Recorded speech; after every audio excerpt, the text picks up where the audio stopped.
पालिकेच्या आज स्थायी सभापती, परिवहन सभापती, महिला बालकल्याण सभापती आणि उपसभापती अशा निवडणुकीचा आज कार्यक्रम दिवस होता.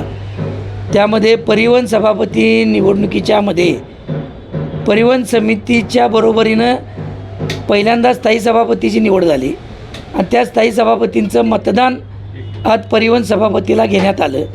या बाबतीमध्ये परिवहन सभापती समितीला स्थायी सभापती हे पदसिद्ध सदस्य असतात, यामध्ये काही शंका नाही. पण त्यांना मताचा अधिकार आहे का, असा आमचे परिवहन समिती सदस्य दुर्वाज बापू कदम यांनी आक्षेप घेतला त्या निवडीच्या दरम्यान. त्यावेळी त्यांना आज सांगण्यात आलं की प्रकरण 25 महापालिका अधिनियम प्रकरण 25 पोट कलम 2 अन्वये त्यांना अधिकार देता येतो. पण त्याची पूर्ण वाचन करण्याच्या वेळी आलं त्यावेळी त्या कलममध्ये कुठेही स्वयंस्पष्ट असा उल्लेख नाही आहे की स्थायी सभापतींनी परिवहन सभापतीच्या निवडणुकीमध्ये मतदान करावं.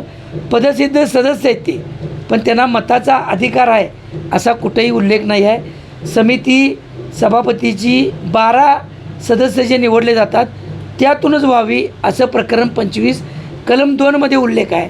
म्हणून त्याचा आक्षेप म्हणून आम्ही आज पीठासन अधिकारी श्री संजय शिंदे, उपजिल्हाधिकारी साहेब, नगर सचिव सुनील बिद्रे आणि निवडणूक अधिकाऱ्यांना सहाय्य म्हणून जे इथले कोल्हापूर महापालिकेचे अतिरिक्त आयुक्त रवींद्र अडसूळ यांच्यासमोर हे आम्ही निवेदन दिले आणि त्यांच्याकडे खुलासा मागितला. तर त्यांना खुलासा काय करता येणार, त्याची तरतूद दाखवता येणार.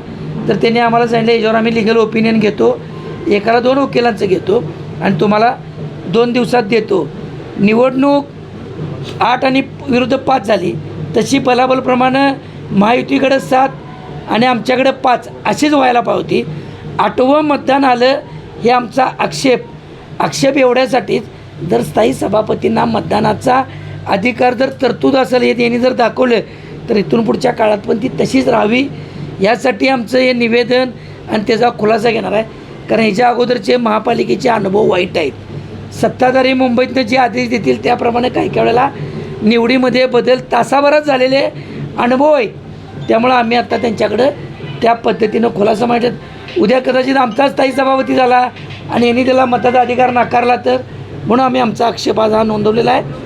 तो काही विनाकारण असं काय चुकीच्या पद्धतीनं वगैरे नाही, कोणाला त्रास द्यायच्या हेतूनं वगैरे नाही किंवा निवडीला आव्हानात्मक वगैरे नाही. पण तरतूद जी आहे ती कायमपणे त्याच पद्धतीने राबली पाहिजे, यासाठी आमचा आक्षेप. सैन्य आणि पोलीस भरतीमध्ये 35 वर्ष अविश्रांत सेवा देणारी महाराष्ट्रातील एकमेव संस्था म्हणजे आदर्श करिअर अकॅडमी. तब्बल 22,000हून अधिक यशस्वी विद्यार्थी इयत्ता 8वी ते 12वीसाठी विशेष तयारी वर्ग, स्वतंत्र अभ्यासिका, अनुभवी शिक्षक, मुलींसाठी स्वतंत्र राहण्याची सोय. प्रवेशासाठी संपर्क आदर्श करिअर अकॅडमी, बहादूरवाडी, तालुका वाळवा, जिल्हा सांगली.